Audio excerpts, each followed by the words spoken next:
Thank you, Lenny, for inviting me to speak at this conference. It's a pleasure to be able to have this kind of forum, this dialogue internationally with colleagues. This is one of the new ways we've learned to communicate with each other. So let's use it to our greatest benefit.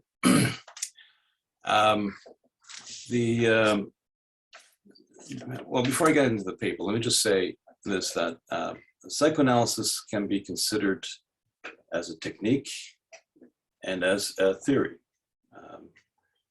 Technique is essentially the practice of psychoanalysis, which we are all pretty much aware of. And you know, if you read the New Yorker, the caricatures of classical psychoanalysis are there to be seen.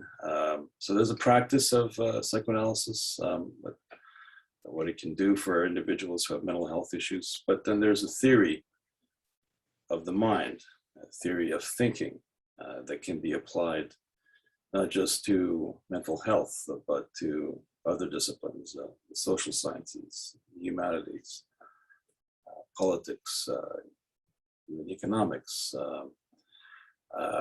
And today I will be using the psychoanalytic theory applied to trying to further understand the terrorist mind. And I conceive of it as a struggle between the life and death instincts. And I will be presenting some clinical material to support the theoretical points that I will be making. So with that introduction, with that beginning, I will read you my paper.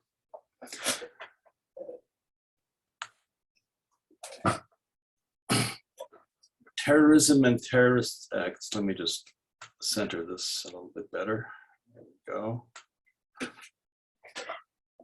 Terrorism and terrorist acts perpetrated by suicide bombers have become a disturbingly frequent phenomenon internationally since the tragedy of September 11th, 2001, and the catastrophic collapse of the Twin Towers perpetrated by Al-Qaeda terrorists, orchestrated by Osama bin Laden.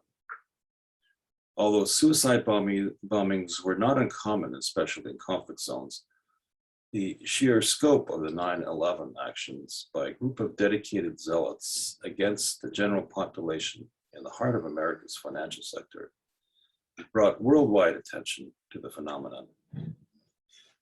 To many, it seemed incomprehensible. Efforts were made to understand the motivations of the perpetrators and their states of mind.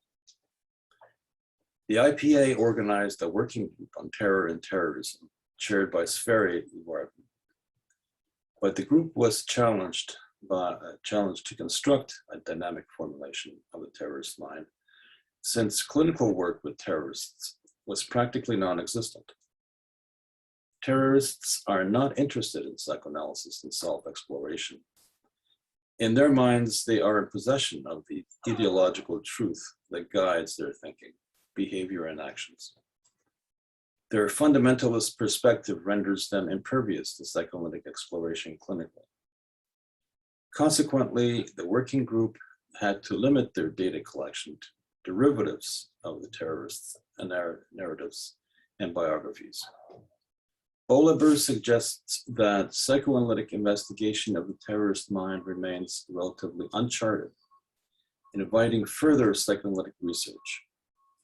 This paper represents a clinical study of a young man whom I consider to be an almost terrorist, as he had been influenced by fundamentalist doctrines, but ultimately did not go down the terrorist path.